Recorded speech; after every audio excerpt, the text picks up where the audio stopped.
All right. Well, Merry Christmas week, everyone. It is the most joyful time of the year in the most joyful year in American history. Mm, uh, I'm Dustin and Bass. and this is an Alan Wakim that doesn't know if he quite believes what you just dished out. I know. I'm trying to make people into believers. Then tell the truth. All right. It's the most joyful time of year in the worst year in American history. No? World I don't. history. I'd put it up there at one of the worst years in world history. One of the worst years in world history. Yeah, Yeah, that'll work. not counting some of the world wars that we've seen, but Yeah, of course. No, we, that yeah, I mean you have to everything needs to be in context. Everything needs to be put into perspective. All right, so ladies and gentlemen, this is going to be a fun conversation. We think well, we get this question asked pretty often. What books should we be reading? And when we say we mean like people who are asking. We get this question pretty often. Because there are a lot of authors, there are a lot of books out there with misinformation, disinformation, outright lies, or it's just so full of sort of propaganda and opinion that you really can't base too much faith or trust in it. So we're dedicating this, and this is good for going into the next year because people may want to start assembling their reading list. So this is what we're doing for the general public. This is for the good of humanity. I like to think that that's what this is all about. I must concur. There's a lot of people that are switching over to Netflix and Amazon Prime or wherever and watching all these videos, and it's like, instead of spending so much time watching TV or watching videos, read a good book. This is a good Yeah, time. A lot it of good is. books out there to read. And the books that we have suggested today, it's not going to be all the books you should read, but this is just some. And then maybe next year we'll come up with a different list for you. Yeah, these are books that we think that should probably be at least the top of the list of things to read. So you're gonna get a good handful here. So this will be big time reading for this will knock out your entire year for sure. Maybe even the next couple of years if you read as slow as I do. Uh, Definitely. All right. So before we get started, obviously we're not going to give our book recommendation, but seeing that it is Christmas week, I'm going to give my movie recommendation. I don't know if you have one. I didn't mention that I was going to bring one, but I like to surprise you and at the same time disappoint you by having you feel at least a little left out in what I'm doing. Do you like that? No. I I thought you did. All right, so I mentioned Rudolph the Red-Nosed Reindeer claymation last week. Obviously, it's Christmas. So this is one of my other most favorite stories. It might just be my favorite Christmas story, aside from the birth of Jesus Christ. And this is A Christmas Carol. I don't know if you can see that with the glare. There we go. Yeah, there Much you go. better. So, Christmas Carol. This version is freaking awesome. I went and saw this in the theater. Um, and the way that they put this together, I think it's Robert Zemeckis or Zemeckis, yeah, however you say his last name. He put this together. Jim Carrey plays like a ton of different roles. He is fantastic in his voice, and obviously Gary Oldman is in there as well. And then you also have your old pal, what's his name, Colin Firth from The King's Speech. Anyways, so it's a really good movie. It's a good story. It's an incredible story, and it gives you some perspective at year's end of the person or the people that we need to be thinking about becoming. People who care about other people.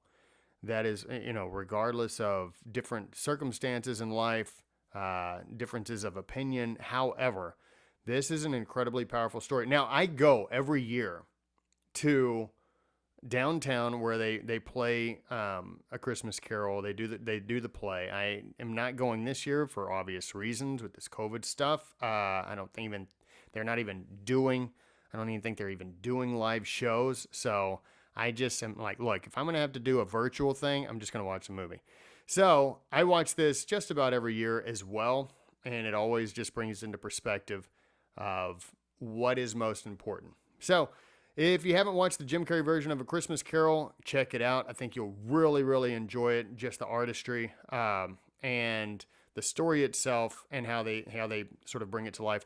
Also, there's a bunch of different versions out there. There is the version of the Muppets Christmas Carol. That's a fun one. I really enjoy that one. There's the one with George C. Scott. That's a pretty good one. There's a bunch of different versions out there. So have at it, enjoy it, and yeah, I hope you get into the Christmas spirit just in case this year has knocked you completely out of it, which would be understandable. Do you have anything? Well, Die Hard is always one of my favorite Christmas stories. Absolutely. A lot of people were killed, like the two Johnsons, but it's no still relation. A good. Yeah, it's a good story. I love Die Hard, but I do have a good Christmas story that people should check out. It's a European movie. It's called Joyeux Noël. Came out in 2005. It's about the Christmas truce in 1914. Now, there's not a lot of big names that people will recognize. There are maybe three people you'll know. Diane Kruger. She played Helen of Troy in that. I think the movie was called Troy. Troy, yeah. What's his name? Brad Pitt. Yeah, thank you. Couldn't remember his name. Yeah, but you got Diane Kruger. Diane Kruger. Hey, you know what? I've always thought Diane Kruger is just incredibly hot. Oh, she's stunning. Yeah, very much, very much. So, I mean, I'd sail a ship and fight in a war for her. So, Yeah. Yep. Anyway, but yeah, Gary Lewis is also in it. He was in The Gangs of New York, and Robin Lang. He played Babe Heffron in Band of Brothers. So those are really the only three people. Orlando Bloom and Bama, whatever his name is. Eric Bana. He was in Troy. Bana, yeah. Yeah. But yeah, Diane Kruger played Helen in that one. So, what are you talking about? Are you talking about Joyous Noel? I'm still talking about Joyeux Noel. Went back to that. Okay. Yeah. It's like Orlando Bloom. Orlando. Yeah, no, that's something else. But no, Joyeux Noel. It's a good movie. Like I said, it's only three people that I know: Diane Kruger, Gary Lewis, and Robin Lang. So there's my. I need to watch that then, because I don't think I've watched it. It's a good movie. I think you and I we talked about it last year. I believe so. Because that was all a part of the 100-year anniversary. So well, since it came out in 1914, but my very first. What? No, it didn't come out in 1914. That would be a long time ago. Yeah, I'm saying the 100-year anniversary of the end of World War I. Yeah, could have been, but my Epic Times, my first article in Epic Times was about. Well, you could interrupt. I'm just saying I want clarity, because okay, I said you're interrupting like my leftist with the friends. 100-year anniversary, and you go, no, I think it's 1914. I was talking about why we were discussing it last year. Okay, we were discussing it last year because my Epic Times editorial, or whatever you want to call it, was about the Christmas truce of 1914. Yes, it was. Yes. It was a beautifully written article. I think that was your first one, wasn't it? It was my first one. Yes, it was. Thank you. Yeah. And the next one, the following month, I wrote about George Washington crossing the Delaware. Mm-hmm. And I talked about how 2020 is going to be a great year. Make it a great year. Yeah, I know. Oh. I guess we kind of missed the little China plague there, but yeah, we didn't see China coming. Nah. I didn't see it coming. Not at that time. So anyway, all right. So now what? Are you ready? Yeah, now what? Now what do we do? All right, everyone. We hope you enjoyed the show. We'll talk to you later. Bye-bye. All right. So let's talk about, I don't know if you have any fiction pieces, just literature pieces that you have assembled for recommendation. I've assembled a few. Have you? Did you put any I, literature I pieces together? Because I know you had mentioned that when we talked on the phone. I do have a couple of authors, and I can add to it as we are talking.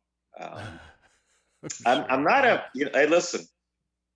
I'm not a huge literature fan. I'm not. I've read a lot of literature books, and it just didn't. A lot of them just didn't really do it for me. Like I read that book about what was it? The one about the Congo. You The talking about the one, Heart of Darkness? yeah, yeah. Read The Heart of Darkness recently. I, yeah, it didn't really do it. It didn't really do it for me. Yeah. And No. Yeah. I've read a couple of other literature books that, I mean, some of them were good, and we'll mention a few of them. In fact, I do have like for instance, Alexander Dumas. I have him listed on there because I did enjoy his books. But Okay. There you have most it. most of the books that I'm going to be talking about will be, Nonfiction. I did love. You know what? I have George Orwell on here also, and what was that? Ray Bradbury. I love Ray Bradbury. Okay, so you're a huge fiction fan, huge literature fan. Yeah, All you know right, what? yeah, there we I go. do. I do. I Finally. do. I will admit, yes, I do like some fiction. But Okay. All right, can we go? let's go. Let's go. Let's do it. Okay. So I'll go ahead and start. You get your mind right. Just in case you need to add things, Okay. you can do that. So All right. I'm going to start off with just some fiction pieces that I think people should read. I'm going to start off with quite possibly my favorite book. It's a short read. It's called The Old Man and the Sea by Ernest Hemingway.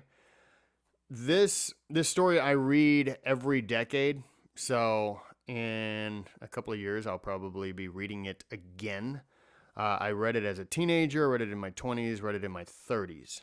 And what's interesting about this book is that it hits you well, at least it does me. It hits me in a different way each time. The last time I read it was, I don't want to say it was like depressing, but I definitely see that in maybe the next time I read it, or and when I hit my 50s when I read it again, that it will definitely offer some sorts and sense of depression, because it is more or less a rundown of what life is ultimately about for a vast majority of people. And it's a good thing, at least from the perspective that I see it. And it will change probably from reader to reader how they view it. But the way that I view this book is that sometimes when you can work really, really hard at something and even actually be successful at it, but you may not end up getting credit for the things that you ended up doing.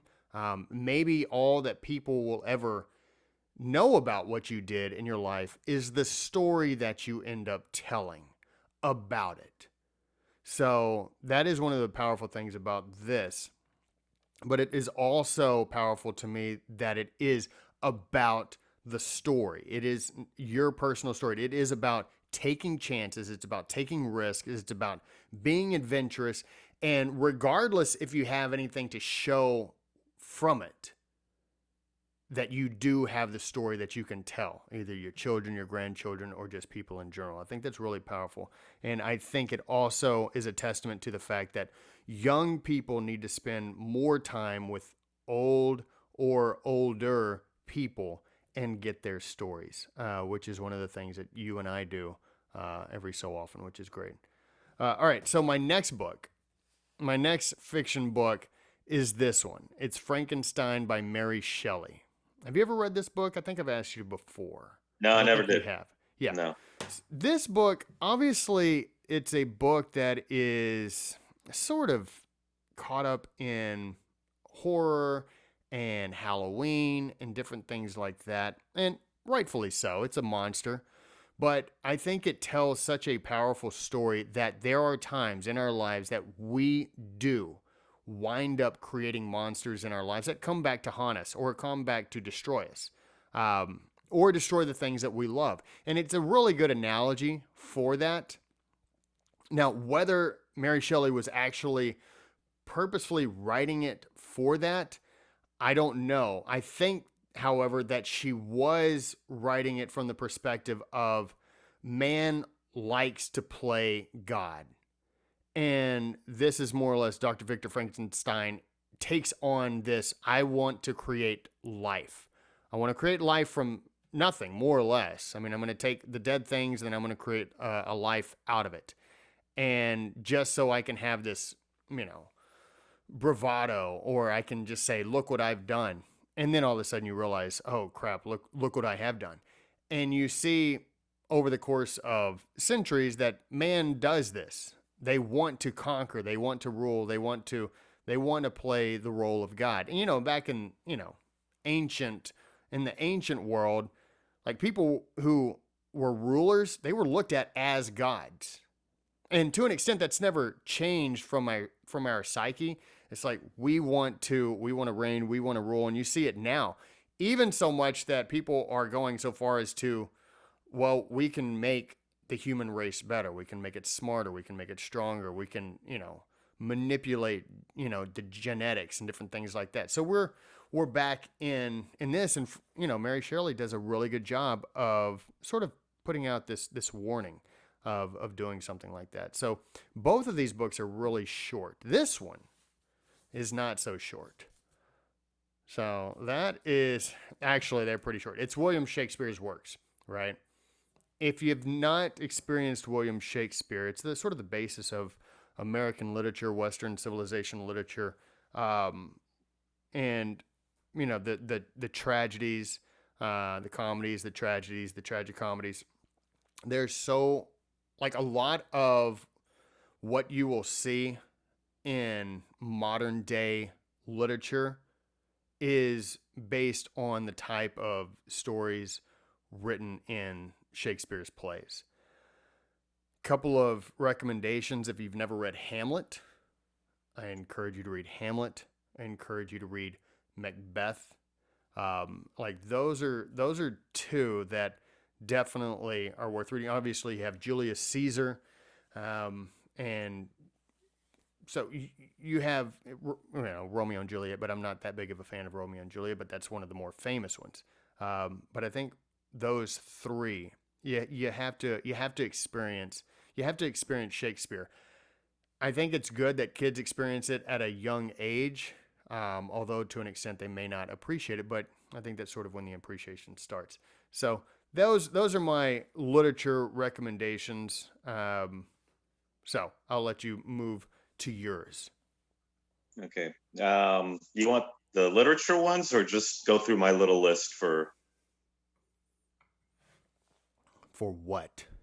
Or what? Okay, I'm just going to throw out a few. These are not necessarily literature, okay? So here we go. Well, I was starting off with fiction because you have about the same amount of recommendations that I have. Right. Do we want to play this game right now? Do we want to play Men in Black, where somebody just beamed a light in your eyes and you forgot everything? Yeah, it's funny we talked about before starting the show. Funny you mentioned Men in Black. That's exactly. That's on my. I like that. All right. I'm just going to throw out my list. Okay. First of all, you cannot call yourself a historian if you don't read Herodotus, the histories. Written about 2,500 years ago. If you like the movie 300, or if you like the story about the Battle of Marathon, it's all in there. The Greek-Persian Wars, it's all in there. So you got to read it. Now, I mean, he digresses quite a bit, but still good book to read. Okay, now back to our present century, or rather the last century, I should say. Dale Carnegie, How to Win Friends and Influence People. I think everybody should read that book. It, we get into debates quite a bit, and I try to use the method that's mentioned in the book on how to talk with people. However, when the person I speak to starts getting a little nasty, then I throw that book out of my head and I turn nasty. You want to play games? Yeah, if you want to play a game, I'll play games with you. Mm-hmm. Okay. Mark Levin, Men in Black. Now, I normally I have all these books, and normally I would bring them out, but the problem is that I have books stacked in my bedroom, in my closet. I'm not going to find these books anytime soon. One of these days I'm going to live in a house where every single one of my books can be displayed. So, but that's not going to happen anytime soon because I don't have a big enough home. But Mark Levin, Men in Black, How Judges Are Destroying America. And I read this book about 10 plus years ago. Mm-hmm. And I remember I called up my brother who's big into politics and I said, dude, you need to read this book. He talked about how the Supreme Court, they used the 14th Amendment for just about everything to really get rid of state laws. And he warned us back then that, they are going to use the 14th Amendment in just about everything. Yeah. So that everything becomes a federal law in some way. Let's see. Moving on. Bernard Goldberg wrote a book called Bias, a CBS insider exposes how the media distort the news. Found it quite interesting simply because, I always thought that, there's like some huge cabal of news people who sit there and say, here, this is what we're going to do. This is what we're going to talk about. It's not quite like that, he was saying. It's more of like, let's say the New York Times would come up with a story and then everyone else will follow suit.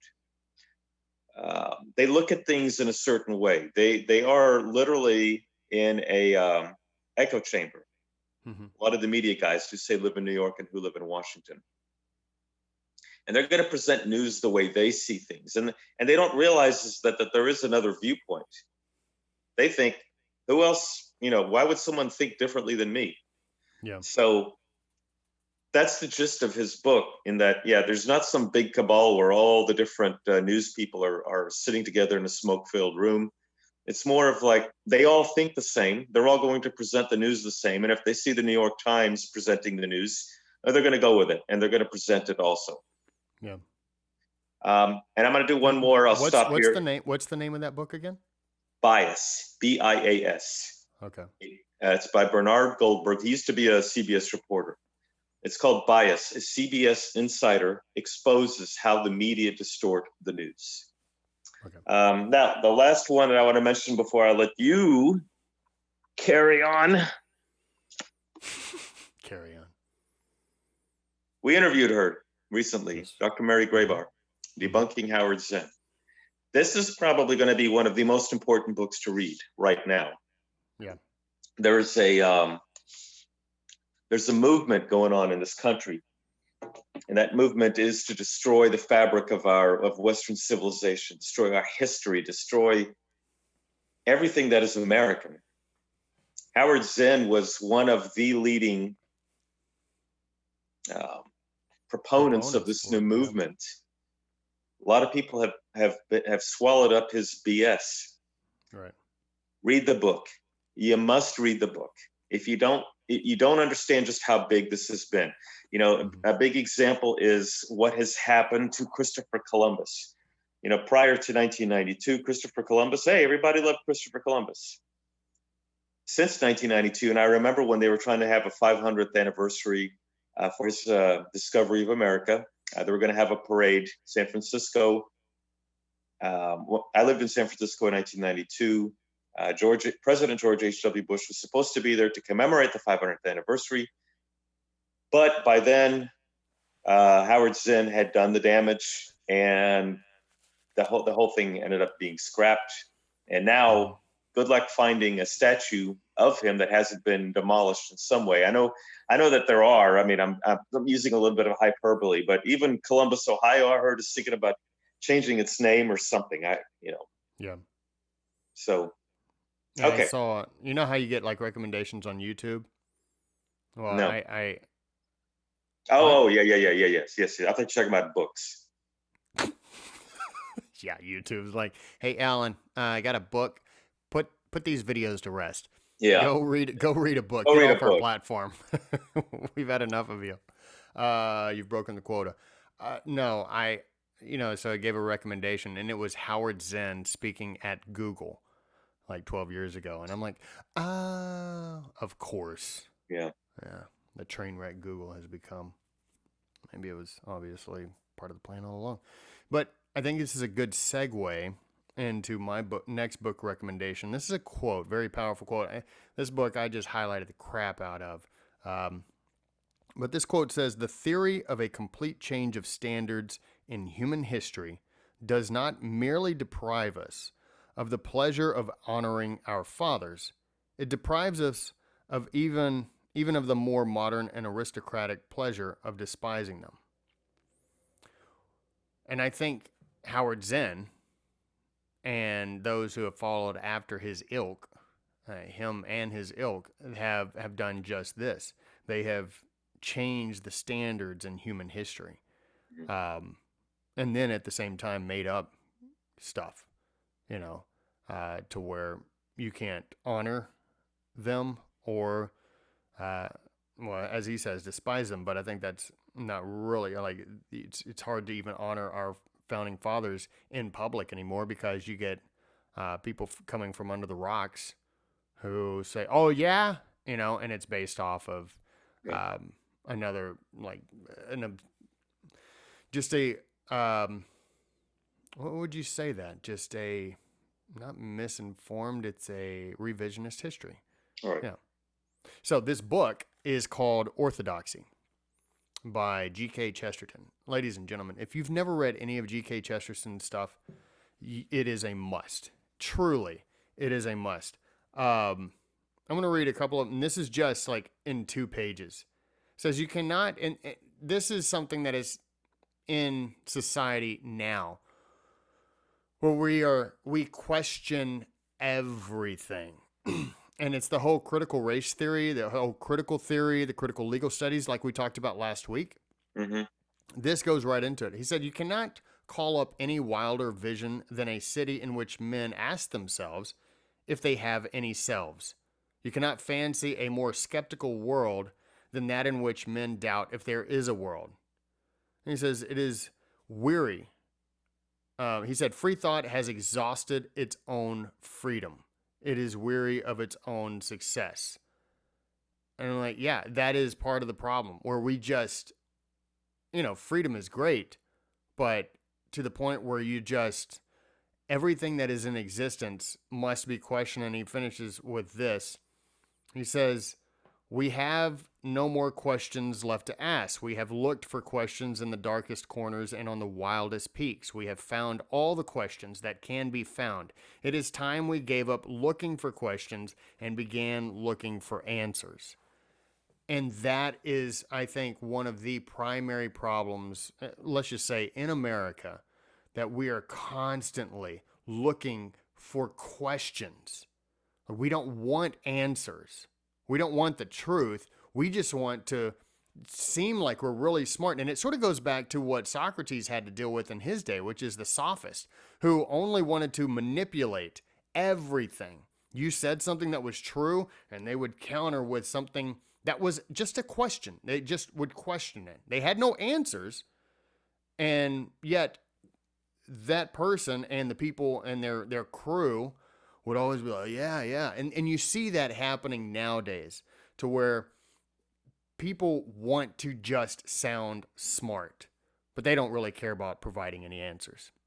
So this is a definitely a good book. Like I said, look, I like short books. So short, smart books. So this one is a good one. You mentioned Roger Scrutin last week, correct? Correct. So this one is a really good one. It's an intelligent person's guide to philosophy by Roger Scrutin. He died, I think, this year, beginning of this year. Yeah. So very, very unfortunate, major loss for Western civilization. An extremely brilliant man, very down to earth, very smart, very wise. If you've never experienced any of his talks, just go to YouTube, and there's tons of them for you to check out. But I did highlight something in this book that I think is worth reading. And this is something isn't philosophy a walk on slippery rocks religion? What is that from? It's a song. Yeah, it sounded like a song. Edie Brickell. I don't even know who that is, and I'm And glad I I don't. mean, I think you weren't even. I'm actually glad I don't know who You that know, is. you probably weren't even born when her song came out, so Probably not. I'll And forgive you on this one. I'll probably die before I hear it. You never heard of Eddie Brickell and the New Bohemians? The Bohemians? Bohemians? No. Bohemian, the New I've heard Bohemians. of Bohemian Rhapsody. Are you happy? Are Yeah. you satisfied? Also another song before your time. Bohemian Rhapsody? Yeah. When did that come out? I think I was in high school when it came out. Yeah, then I was alive. Hold on, let me check. Bohemian Rhapsody. Yeah, when did that come out? That came out. I remember that song when I was a freshman in high school. That was in the 80s, wasn't it? It came out in the 80s. Well, Early 80s. I think the song came out maybe in 81. That was the year of my birth. Was it? Yep. Oh no. Came out in 75. Dang. So I was in elementary school when that came out. My parents weren't even married yet. Really? Dang. Yeah. Yeah, really? Yeah, I was in elementary school when it came out. I don't think that they were married. I think they got married in 76. Anyways, doesn't matter. All right, so this is a line of thought that is no longer taught. And you and I and Jared were on the road this past weekend, going through some sort of Texas history landmarks. Mm-hmm. And I made this statement that philosophy is needed with young people because it encourages you to think based on thoughts presented by other people, but you have these differing thoughts, and then you are able to figure out by, obviously being taught that what is true and what is not. And Roger Scrutin says this, he calls them why questions, which I don't think happens enough in society. Now, I did say that we ask questions, but we don't look for answers. Why questions are questions that are in pursuit of answers. He says, why questions arise in the context of rational discussion. Rational discussion requires language. Language is organized by the concept of truth. Truth is a relation between thought and reality is objective, neither created by our concepts nor necessarily well described by them. I mean, that would be like an hour and a half or an hour and a half worth of discussion with maybe some students and be like, let's walk through this. Is your concept of reality, and because reality is objective, but is your concept of reality objective? Is your concept of reality actually reality? Let's go through that. And the only way to reach that is via language, and language based on truth. Because if I'm lying to you, then I am doing a perverse method of language. And it's just right there. You can dissect that, and there's so much to it. So I'll stop right there. Those are two books that I highly encourage people to check out and read. It's a fun little run through. Okay. Robert F. Kennedy, who was John F. Kennedy's Attorney General, was in the middle of the October missile crisis back in '62, and he wrote. His brother. And his brother. And his brother. He wrote a book called 13 Days, a memoir of the Cuban Missile Crisis. Fantastic book. Fantastic book. It really shows how close we came to war with the Soviet Union. I would normally say that John Kennedy made a lot of wrong decisions, but he was lucky. He was so lucky that things went his way at the end. Because had he screwed up, cities like Miami. Did you just say things went his way at the end? Things went his way at the end. No, hey.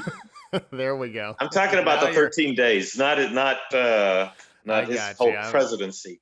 But he was very fortunate that things did go his way, because Curtis LeMay was like, we need to bomb Cuba. We need to bomb the hell out of Cuba, followed up by an invasion. That was the smart thing to do.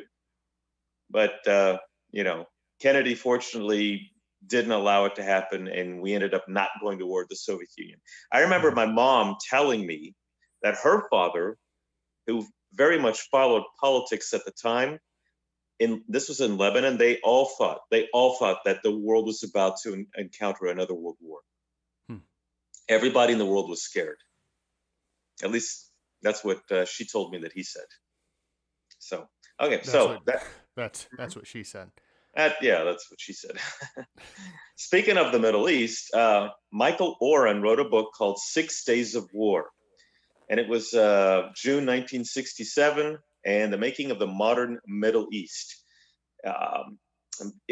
It's a thoroughly enjoyable book. It's one of those books that I had difficulty putting down. I really didn't take that long to read the book. Highly recommend it if you want to know about the 6-Day War and how Israel obtained the West Bank, Gaza, Golan Heights, and the Sinai back in 67. Okay. Next one, David McCullough, 1776. Mm-hmm. Very dramatic book.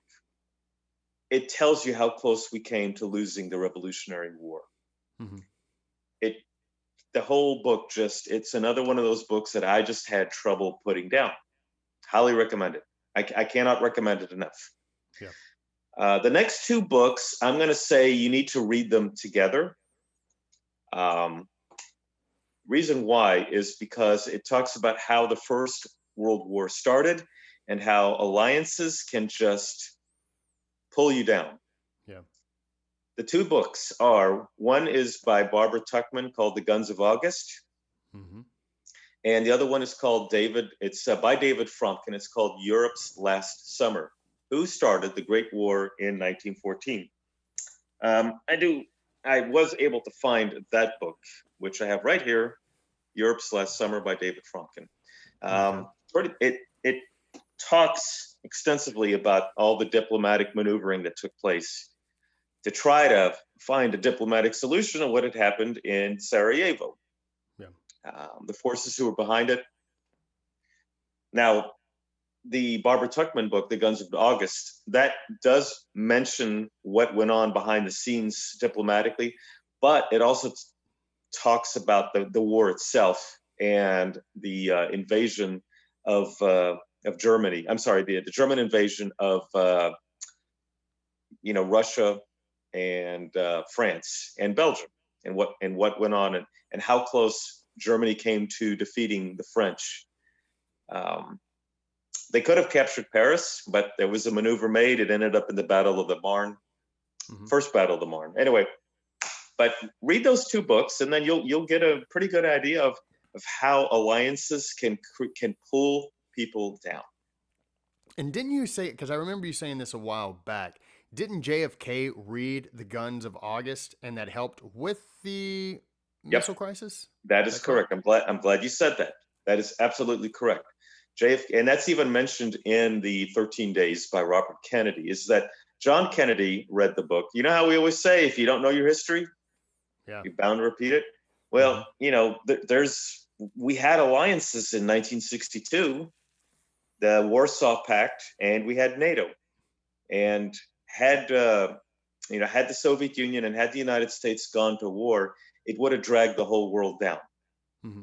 Pretty much. So, yeah, he did read that book, and that was a huge factor in why he chose not to just attack, because he knew that, attacking, that's politically might be the right thing to do, but can we afford to be in another world war? Because you got to remember that 1962, that was 17 years after World War II ended. Right. 17 years. Soviet Union I wouldn't call Soviet Union really was our ally, because they really were not. They were just the enemy of our enemy. Mm-hmm. Britain was our ally. Soviet Union, no. In fact, the Soviet Union was our enemy because they helped Germany invade Poland in 1939. Yeah. So, speaking of the two books that you mentioned, 1776 by David McCullough and The Guns of August. Actually, you got me this one, Alan. Thank you very much. So if you need to find those are what those look like. Yeah, I All think I right. got you. I think I got you the 1776 book also, didn't I? Did you? I thought I bought it on your recommendation. Or did you I, get it for me? I think I got it for you. Yeah, you got me a lot of stuff. You're a nice man. Thank you. Not only does he recommend the books, he'll also buy them for you. Just Well, just it reach out to him. depends. It depends on who they are. I didn't get you that book, did I? No, you didn't get me this book. This is Aristotle's Politics and Poetics. But this is just a good foundational book. It's up there, obviously, with Plato's Republic. These are obviously the 5 dialogues. But Plato's Republic is in here. Plato's Republic and Aristotle's Politics, these are foundational principle books that help sort of guide you into understanding where some of the thought processes came from with our founding fathers. There will be things in here that are like, wow, this happened. This is like over 2,000 years ago. Dang, and it still applies directly to today. So read Plato's Republic. It's not this thick. Just FYI. This is actually there are like 5. It's like Apologia and a few others in there.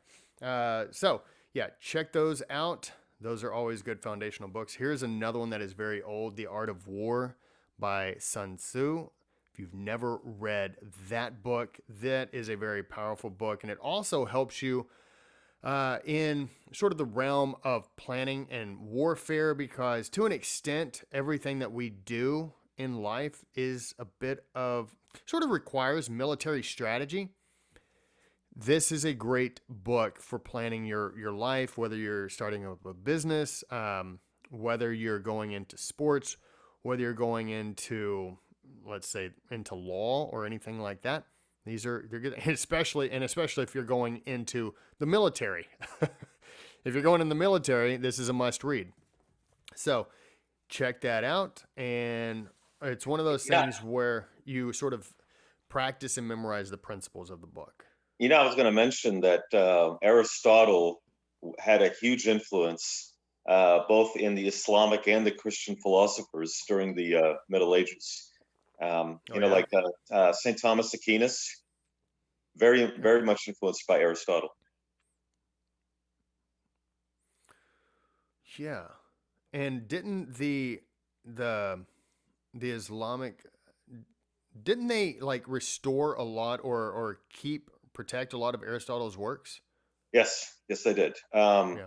Like I said, a lot of them were influenced back in the day when the so-called global or golden age of Islam. Part of the reason why was because many of the Islamic thinkers and philosophers they loved Aristotle. Mm-hmm. Much of their philosophy came from Aristotle. There was a study made, and I don't remember who made the study, but they said that if you looked at a lot of the great Islamic thinkers, almost all their thinking came from Aristotle. Mm-hmm. I want to say that I don't know if I got that from one of the politically incorrect guides or it was a Christian apologist. I'm not exactly sure, but I do not recall where I read it, but I did. Mm-hmm. But I did read that. Okay. So, all right. So what are your next selections? All right, my next selections. Okay, if you want to read about the Civil War, I would say Shelby Foote is a very good person to read from. Mm-hmm. He's not, nowadays with all that's going on with statues being demolished, it's good to have a balance between the two sides. It wasn't Union all good, Confederates all bad. Now, did the Confederacy fight for slavery? Yes, and that slavery is an abomination. But the average soldier in the Confederacy, they were not some evil monsters. Having lived in Texas, chances are we would have fought for the Confederacy. And they weren't. The average soldier wasn't fighting for the right for slavery. They were fighting because They really did not care for Lincoln. They did not care for the Northerners sitting there telling them what to do. Mm-hmm. It is unfortunate that many of the constitutions of the Southern states did include slavery, but it goes beyond that because there's a lot more dynamics regarding the Civil War, and I do recommend that Shelby Foote be, one of the authors that you read regarding the Civil War. Yeah, I think he has a 3 or 4 volume set. Yeah, Right? yeah. It is massive. It is a massive piece of work. It is. I have it. It's like right down there, but I have to reach over a bunch of books to get to it. And Ken Burns, his Civil War documentary, Shelby Foote was the primary source. Was it? Okay. Yeah. Now, if you want to understand the Revolutionary War, you need to understand the French and Indian War. Walter Bormann, I liked his book a little bit more than Robert Leckie's book. Robert Leckie wrote a book called A Few Acres of Snow, which it does talk quite a bit from the French perspective. But I like Walter Bormann's book better. I think he's a little bit of a better writer, in my opinion, than Robert Leckie is, but it's called The French and Indian War. Mm-hmm. And it's a good book. I liked it. I mean, it was one of those hard to put down. So that would be a good book if you want to read about the French and Indian War. Yeah. Okay, now, I'm going to have to reach down over here. Go for it, man. All right. And while he's doing that, ladies and gentlemen, you can go to thesonsofhistory.com and you can purchase your own, well, let's get out of the light, shall we? Your own coffee mug. Merry Christmas, everyone. All right, go ahead. Okay. Next, the Black Book of Communism. No, this does not teach you how to be a good communist. It talks about the crimes, terror, and repression. So if someone wants to sit there and say, oh, the only reason why socialism or communism didn't work was because it wasn't done correctly. Well, if there's one country that did communism or socialism correctly, it was Cambodia or Kampuchea. Yeah. They did it correctly, and look what happened. So, All right. Next, our good friend, Daniel Flores. He wrote a book called South of Heaven. It's a good book on the Afghan War. It's his perspective of what went on, and, they ended up making a movie out of it. Yeah, they did. Yeah, and guess what? He put me in the credit. Did he? Yeah, I was in there. So was your friend, Sam? Sam, yeah. Yeah. Sam was in there too. Yep. So, but yeah, he's a nice guy. Like, I ran into him the other night, a couple of months ago, at a restaurant. I was going to go meet up with my parents, and he was sitting by the door. And he's like, Dustin? I was like, hey, man. So it was good to meet him and his wife. Yeah. I mean, I'd already met him, but yeah. Yeah, Daniel's just I'm very proud to call him a friend. He's a really good guy, real good guy. So, and he doesn't mess around about messing around. No, he does not. Okay, and then and I'll stop on this last one. I want to mention this isn't the end of the night. Just for this section before you move on, the politically incorrect guides. I have a whole bunch of them. Mm-hmm. Oh, if I can snag, here's like a bunch. Here's why I'm going to recommend the politically incorrect books. Because, granted, they're not balanced, but if you read all the crap that's coming out in the news and what's being presented, like with your Howard Zinns and whatnot, the politically incorrect guide is they're good books to read to kind of balance things out, because you might be reading a book that you're sitting thinking, wow, I had no idea that such and such person was so bad. I didn't realize George Washington was such a bad person. Well, you can counter that by reading something like The Politically Incorrect Guide on American History, mm-hmm. or Western Civilization. If you think that the Great Depression was the end-all be-all that ended World War II, that it saved us economically, The Politically Incorrect Guide to the Great Depression and the New Deal. Here's one on the American Revolution. Here's one on the Founding Fathers. I recommend, I cannot stress enough, you need to get these books. Now, don't use them solely as your guides. Yeah. But you need these as companions. These books should be companions to whatever reading material that you have. Here's one on Darwinism and intelligent design. I don't know if I mentioned that one. No, you didn't. Yeah, there's a couple of others that I won't mention all of them because they might upset some of our audience, but there's a few others that I say just find them, read them, and you'll learn quite a bit. Yeah. All right.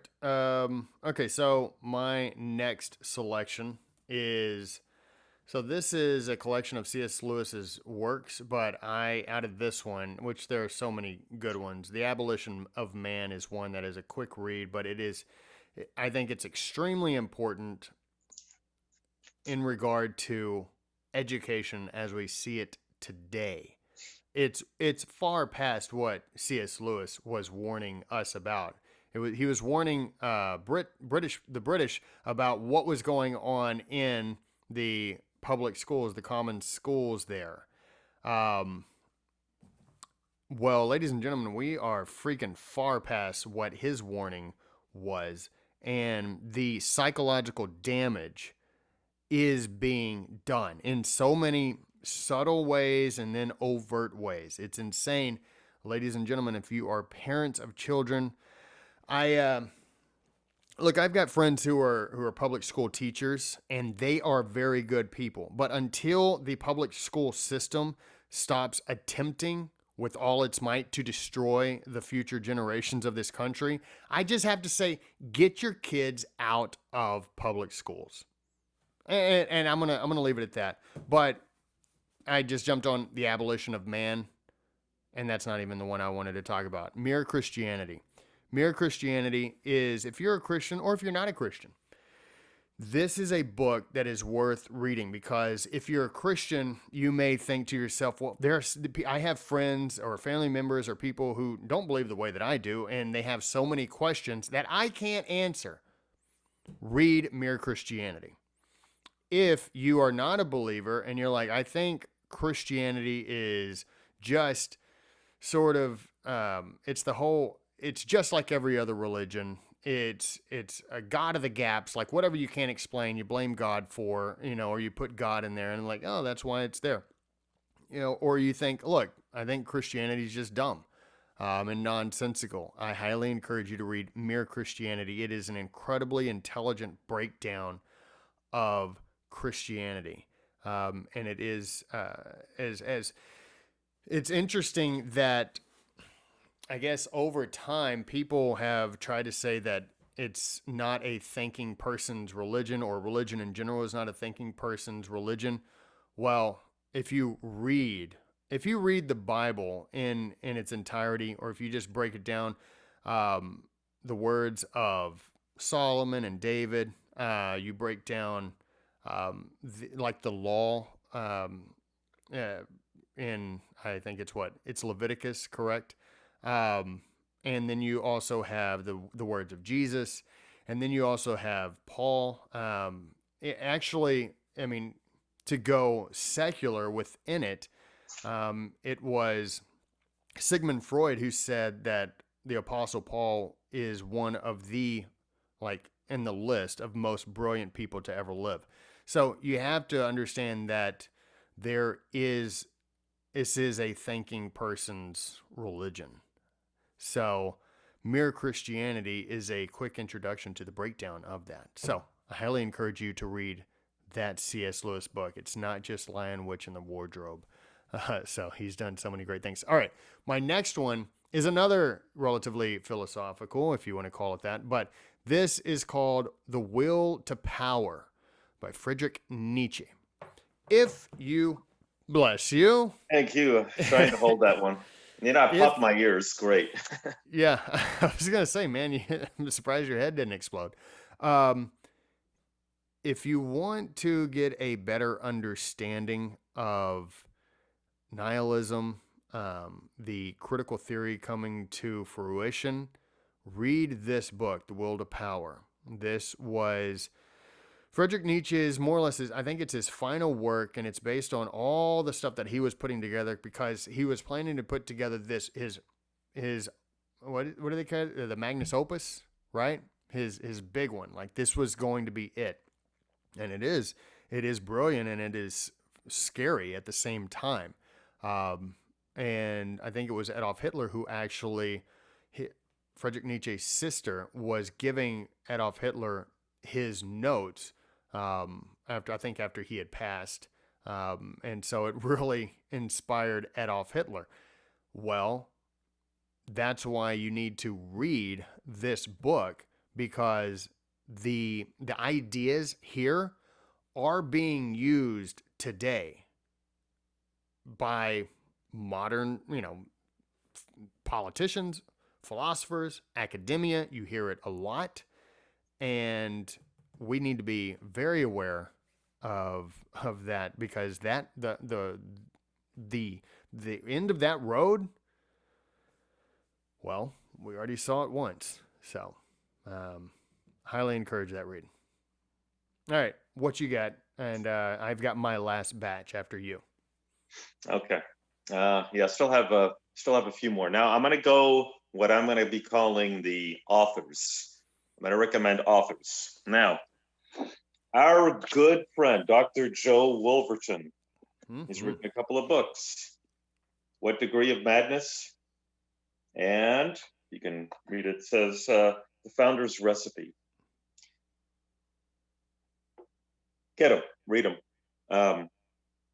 His take on what Madison had to say in terms of how our government was supposed to be, the federal government, the state governments. That's what this book talks about. But in terms of do you want to know where our founding fathers got their philosophy from? Right here. Everything you want to know where they got all their thinking material came from, they're all written in this book. So nice. It's kind of, all right, I'm going to mention this. It's kind of like for school kids, I think, and I asked him about it, and he said, here's where you put notes. It's like a lesson book. So nice. Wow. I think every school in America, not going to happen, but every school in America should read this book. Okay, so very good. Dr. Joe Wolverton, met him in Arizona.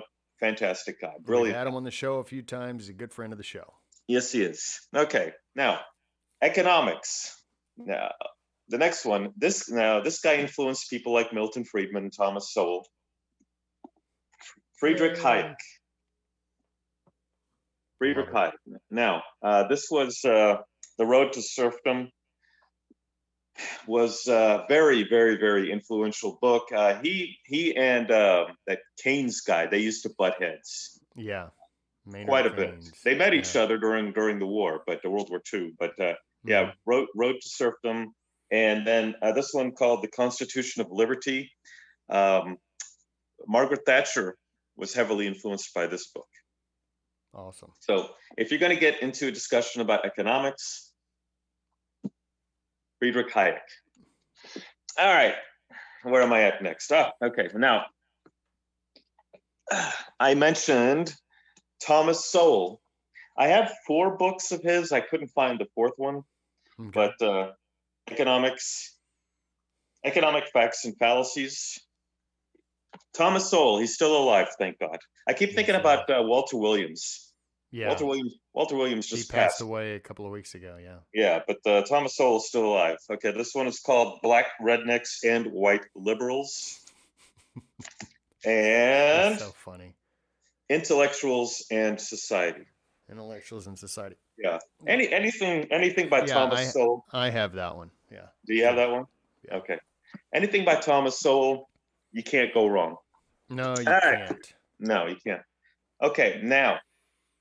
These next 2 are going to be they're not related in terms of they were related, like Robert F. Kennedy and John F. Kennedy, but they're related in terms of the threat of communism. Alexander Solzhenitsyn. He's written many books.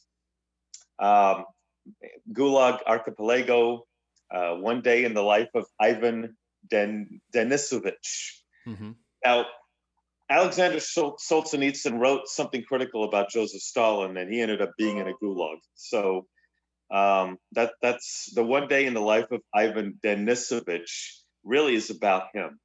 But the Gulag Archipelago, reason why he calls it that, an archipelago is like a group of islands. Right. Well, there wasn't just one gulag. There were several of them, and it formed kind of like an archipelago. So Hmm. he, that was just one of them. There's another book that I have of his, is something about the inner circle or the ninth circle, has to do with Dante, the ninth circle of hell or whatever it is, not the inner circle. But anyway, he pretty much did a warning. He gave an insight as to what it was like being in the Soviet Union, what it was like being in the Gulag.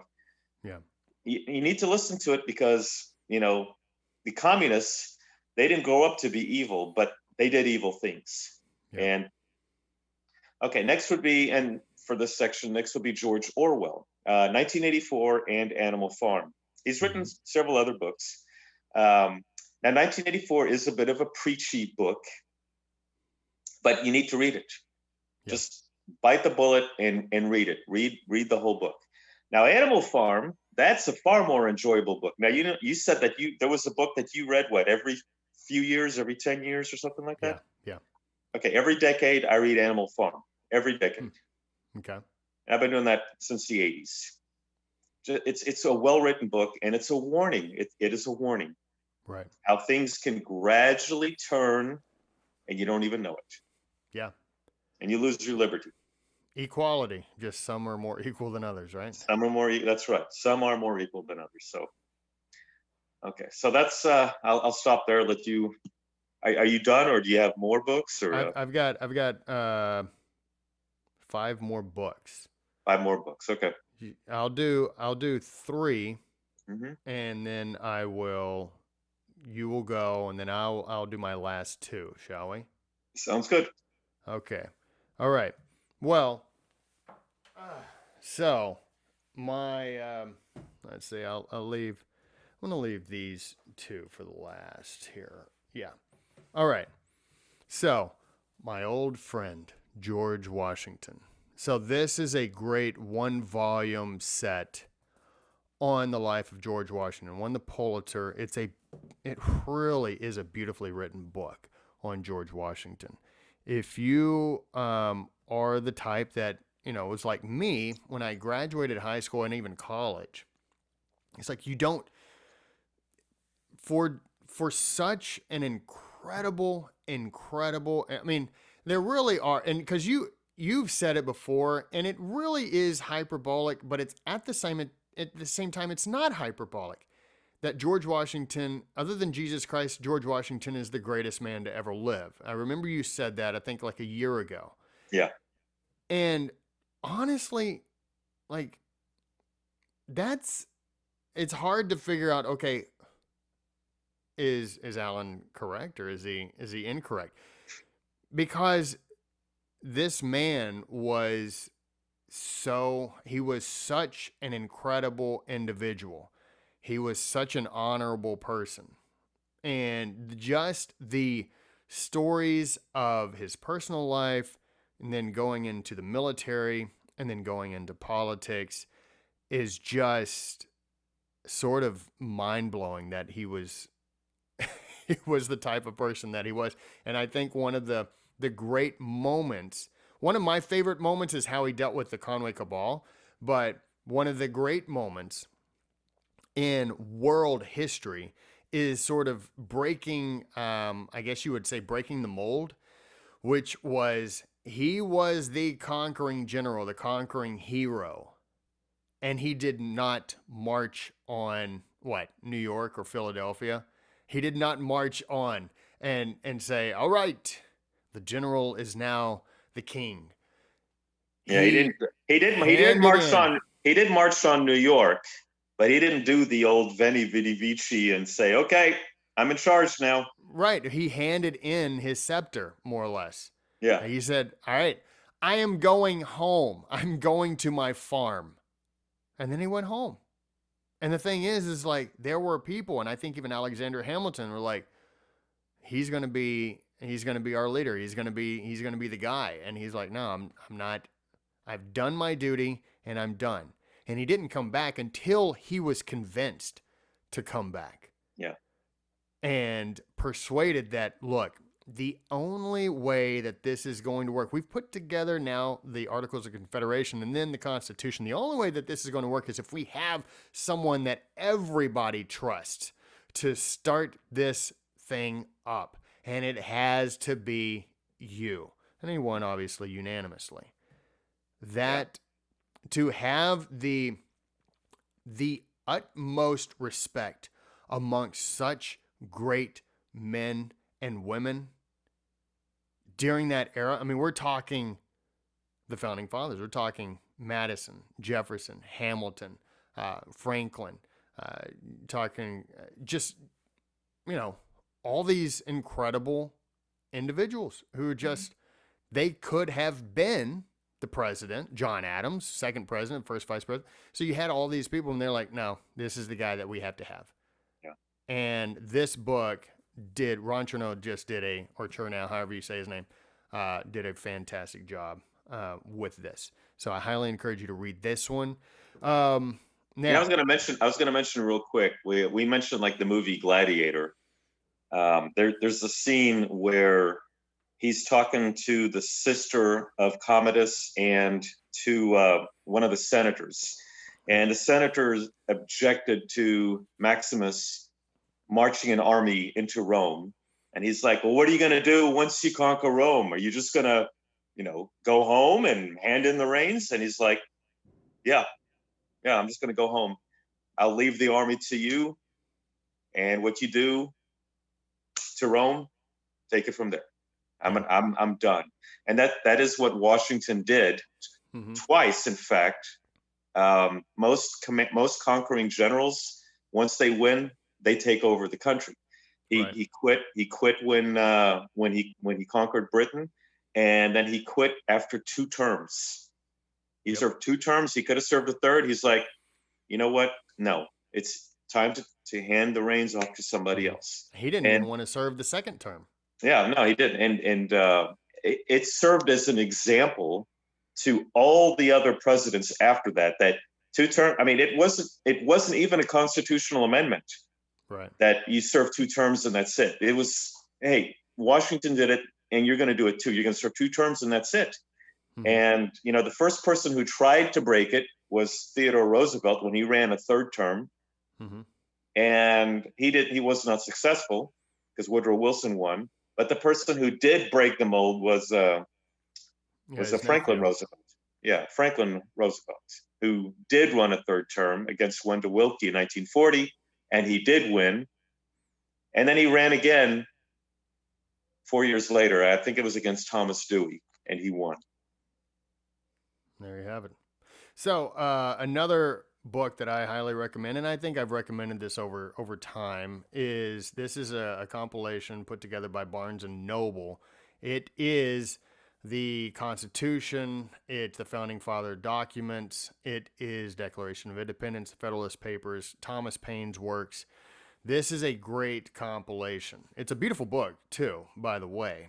And it's not very expensive. I think it's like $20-25 for all of this information. And it goes back before the official start of the revolution, but it gives you sort of the stepping stones of what the founding fathers, how they were feeling about the crown and parliament. So it gives you a really good touch. And then it sort of walks you through the documents written during the revolution. And then it gives you the Articles of Confederation. And then it has some founding documents on why the articles aren't working. And then how we can, put together something else, which became the Constitution. And then the Federalist Papers. All the Federalist Papers are in there. And the Federalist Papers, I will go ahead and say, those must be read. If you want to understand why we put the Constitution together and how it works or how it's supposed to work, you need to read the Federalist Papers. Those are written by Madison, John Jay, and Alexander Hamilton. And another one is this is James Madison's, let's see if we can't get that glare off. There we go. This is James Madison's Notes of Debates in the Federal Convention of 1787. So this is about the Constitutional Convention. He took the notes on it.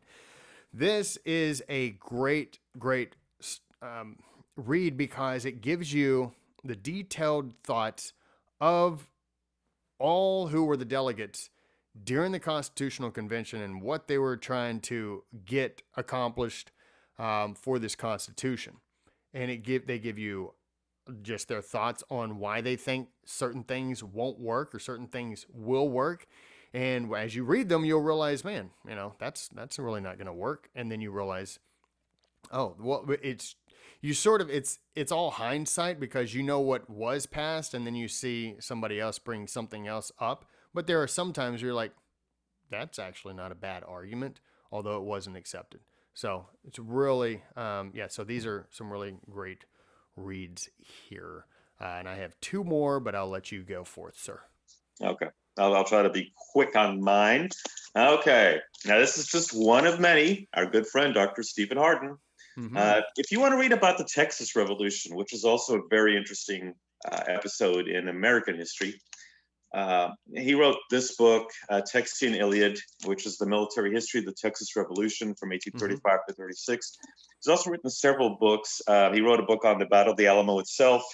He wrote one book called The Texas Macabre, something like that. Mm-hmm. Can never pronounce it. But he's written several books. Silent. Yeah, he's written several books on Texas history, but the Texas Revolution is really something that people should read because we actually conquered a country, captured the president. Yes, we did. Texas, woohoo! Another ragtag army put it together. That's right. All right. Other authors. Let's see. Stephen Ambrose. I love his books. Band of Brothers. I've read Pegasus Bridge. All his war books are pretty good. There was a little bit of a controversy about one of them, but it shouldn't diminish his standing as an author. Stephen Ambrose, highly recommend. Our good friend Alex Kershaw. Mm-hmm. He's written, brilliant writer. I love his books. The Longest Winter, First Wave. Got to meet the guy. He gave me a copy of the First Wave. But his books are hard to put down books. Mostly, I think, they're all about the Second World War. So if you like books about the Second World War, highly recommend. Next one, Frederick Douglass. Frederick Douglass was a very influential man that he was a slave. He escaped. He wrote an autobiography, the narrative of the life of Frederick Douglass, My Bondage and My Freedom, and Life and Times. Those are the ones that I know for sure. But if you want to read a good book from a person who was a slave who helped change people's minds about the Black people who lived in America, gave them a face to slavery, Frederick Douglass is the man. Yeah. Okay, go. All right, so my final two books. This was an incredible read. I read this a number of years ago. It's called The Roots of American Order, and it takes you through the cities that were most influential to America, which was Jerusalem, Rome, Athens, and London. So the book is based on those four cities, and like the law of Israel, and then the Senate, and republicanism of ancient Rome, and then the democracy of ancient Athens, and then you move in obviously with relatively modern times of London. And so at the same time, this is an incredible source for finding, all right, what are some other good books? Because he references so many other pieces, like William Blackstone, Thomas Hobbes, Edmund Burke, John Locke. And so he goes through, Montesquieu, people like that. So he goes through an entire list, and he's, giving you excerpts from all these books, and so that you can go back and check out these books. So it is a wealth of information. I have actually bought this book for two.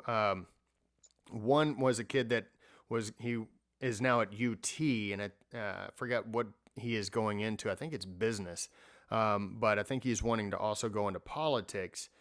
So I bought him this book. He was going to the same church I was going to, and then there was another kid that I bought it for who was in Young Life. I bought him this book.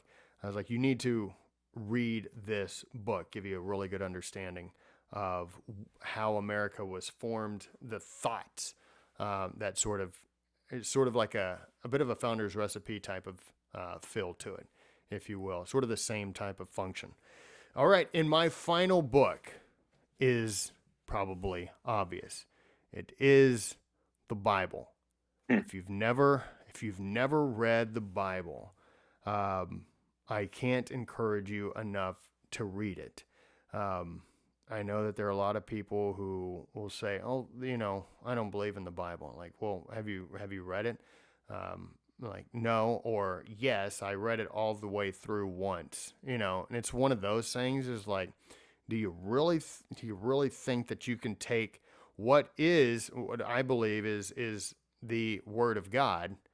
Do you really think that you can take that and just say, one fell swoop, I read it without studying it, and then dismiss it? You sort of dismiss it at your own peril if it is true, right? So it's one of those things that it's not just a regular book. It's something that can actually ultimately change your life.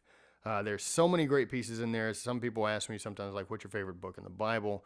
In the Old Testament, my favorite stories are during King David's reign, where he's just fighting and killing and doing all types of stuff. So the Samuel books and the Chronicles and the Kings, those are always fun reads. But probably Ecclesiastes is my favorite book in the Old Testament. And then the book of Romans is probably my favorite book in the New Testament. Just really great stuff. So if you have not read it, do so. It can be a fun read, but it is also it's philosophy, it's adventure, it's obviously it's religion and salvation at the same time. So there's so much in it. So yeah, this is my final recommendation. So check it out. All right, that's my final one. Go, sir. Okay, Ray Bradbury. I've read The Martian Chronicles and Fahrenheit 451. Great books to read. Find if you're going to read The Martian Chronicles, find an old copy, one of his first editions, if you can, because there are some stories that have been taken out from the newer books. So if you get some of the older books and you get some of the newer ones, you'll see what I'm talking about. There are a couple stories that were left out. Homer, the Iliad and the Odyssey, great books to read, very entertaining. I actually like the Iliad more than the Odyssey. The Iliad is supposed to be the greatest war adventure and it's a book of poetry, right? Yeah. Is it poetry or prose? I don't know. The one I read wasn't poetry. It's a good prose. I thought the Iliad was considered a poem. Might have been epic poem. Yeah, I guess it could have. But the one I read, it wasn't a poem. It was written as a prose. Mm-hmm.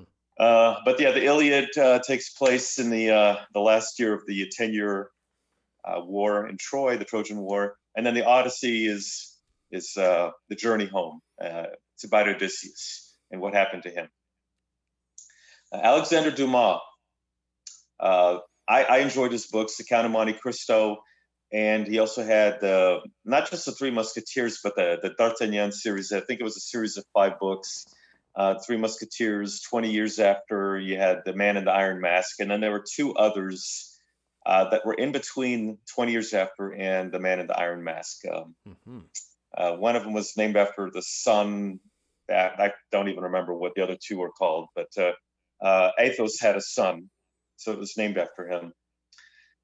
Robert Graves, The Greek Myths, and he's written several other books. He's a very good author. He fought in the First World War, but Robert Graves has written quite a few good books to read. But The Greek Myths, I like his Greek Myths better than Edith Hamilton's book on the mythology. And the final is kind of what you did, the Bible. Look, I'm going to quote the great historian Hilaire Belloc. That's his way he pronounces his name. Is that he was saying that Europe will return to the faith or she will perish, because the faith is Europe and Europe is the faith. Now he was mostly talking about the Catholic Church, but I look at Europe in general.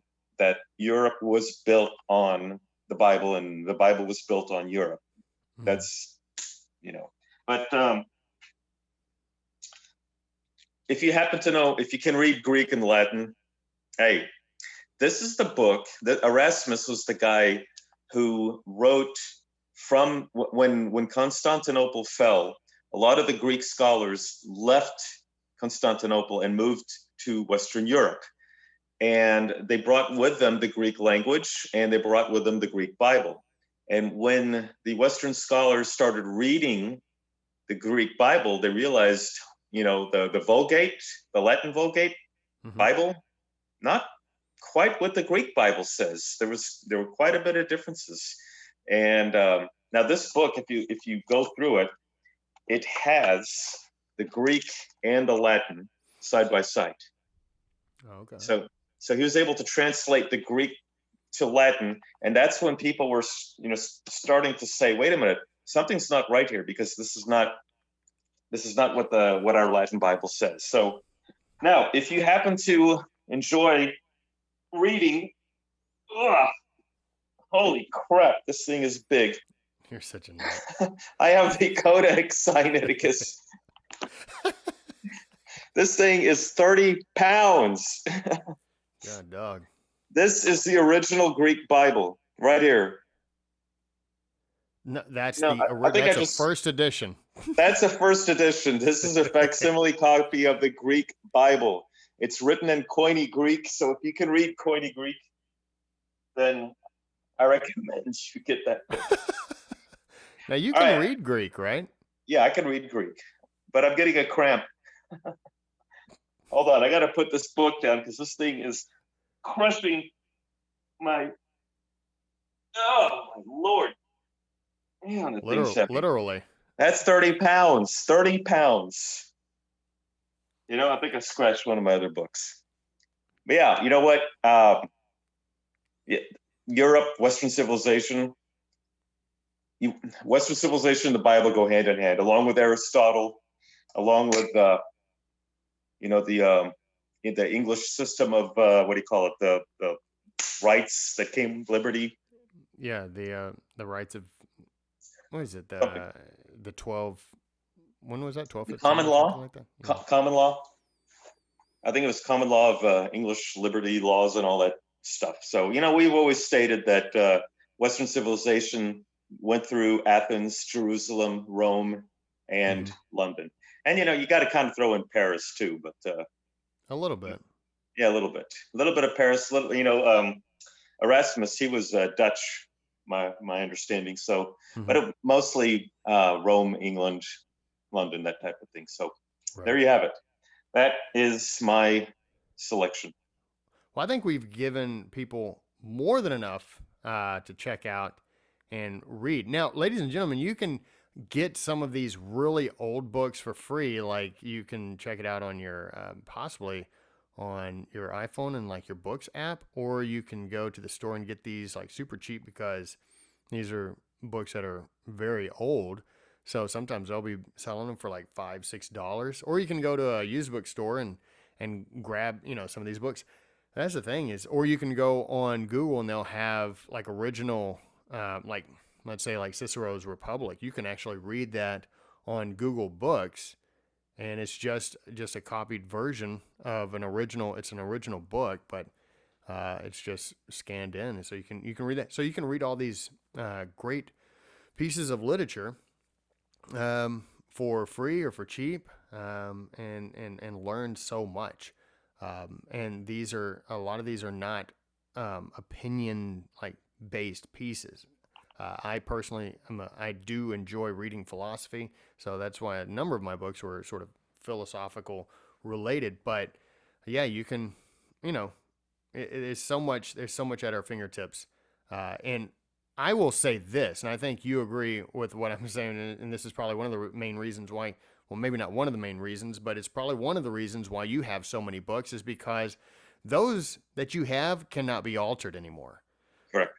Ebooks can be altered.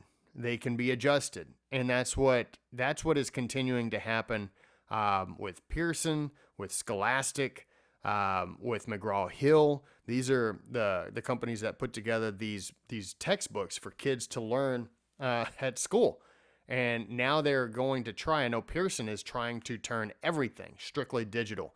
Well, that would just make it extremely easy to quickly just well, make an edit.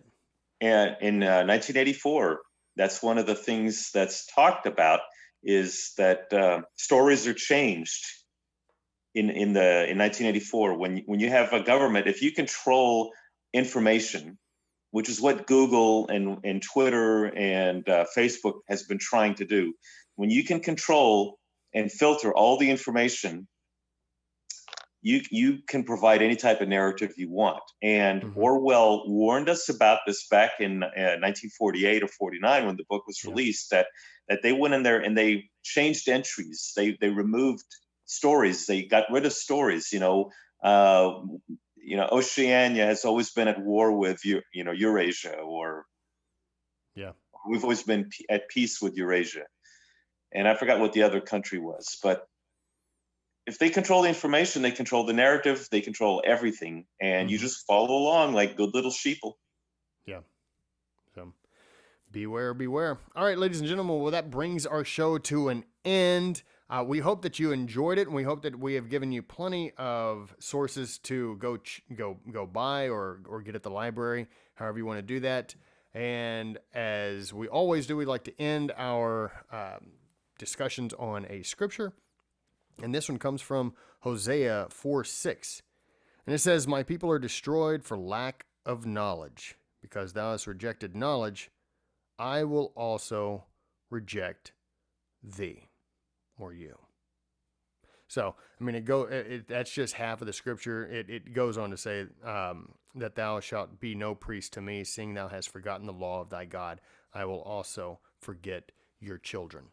So it is, you're destroyed for a lack of knowledge. And I think that goes, from a biblical perspective, from a godly perspective. I mean, you think about it. You think about where we are right now is because we have forgotten about the founding fathers, and we've forgotten the inspirations for the founding fathers, their inspirations. And a lot of that came from the Bible. A lot of that came from, like we mentioned, Israel, Jerusalem, however you want to, whichever you want to, intertwine with, Rome, Greece, London, like the brilliance that was utilized to direct their thoughts. Like if we forget that will wind up destroying us. And I think, for some people that is sort of the ultimate goal. But we're destroyed for a lack of knowledge. You can be destroyed in conversation for a lack of knowledge. If you try to enter into a conversation that you don't really know anything about, prepare yourself for destruction. So, all right, Alan, where can people find us? Yeah, they can find us on Facebook, Twitter, YouTube, and Instagram. And we also have our very own website, www.thesonsofhistory.com. Now, you've been consistent. I have not, on your Thursday night show on Instagram, 9 p.m. Central. It's called Thursday Night Live Chats. I used to have a show called Tuesday Night. When my day job quits kicking my ass, then I'll be able to be a little bit. But here's the thing: I've been putting in 12-hour days. I have been putting in 12-hour days, quite literally 12-hour days. Now, but here's the thing: is that I'm going to be switching. Instead of doing, I don't think I'm going to be doing live shows anymore from Facebook. I'm going to be switching over, doing YouTube, and then we'll put it on Facebook. So they're not going to be live, not until we can do live formats on YouTube. But for right now, I'll create some videos and then put it on YouTube, and then from there we'll put it on Facebook. So, awesome. Yeah. So, and then you still have your epic time stories. So, yeah, I mean, I haven't put anything out there in about a month, I guess. But yeah, so.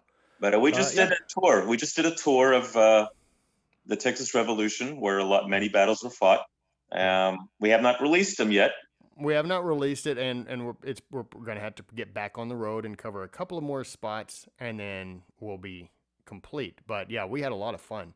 Yeah. And that's going to be a fun little documentary that we're going to put together that I think you'll really enjoy, because it's going to be very different. It's going to be obviously the typical serious, here is what history, here's what happened. But obviously, Alan and I, we like to have a good time being super, goofy and sarcastic.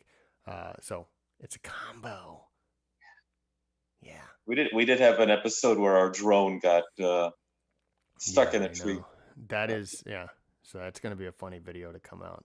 So, because you got to find out how we got that thing out. So pretty hilarious. And the way it happened, the way we were able to get the tools we needed. Yeah. It can only happen out in the country. Only happen out in the country. Yeah, that's for sure. That's for sure. All right, ladies and gentlemen, well, we hope that you enjoyed the show, and we hope that you have a very Merry Christmas this coming Friday. I believe, yes, this coming Friday. So, y'all all have a good one. Stay safe and enjoy your time with friends and family, no matter what the hell your governor says. Oh, all right. Forgot to mention before we let him go. Tonight, Monday, December 21st, go look at the Bethlehem Star. Go look at the two planets, Jupiter and Saturn. They are going to be closer together than the circumference of a full moon. Yeah, so it's gonna be cool. I can't wait to see it. Like if this is a full moon, Jupiter and Saturn will be closer together than what the circumference is for the full moon. That's doing it correctly. So yeah, I think you are. You're gonna look like a double planet. Yeah, I think you did a good job. Well, thank you. You're welcome. All right, ladies and gentlemen, we'll talk to you later.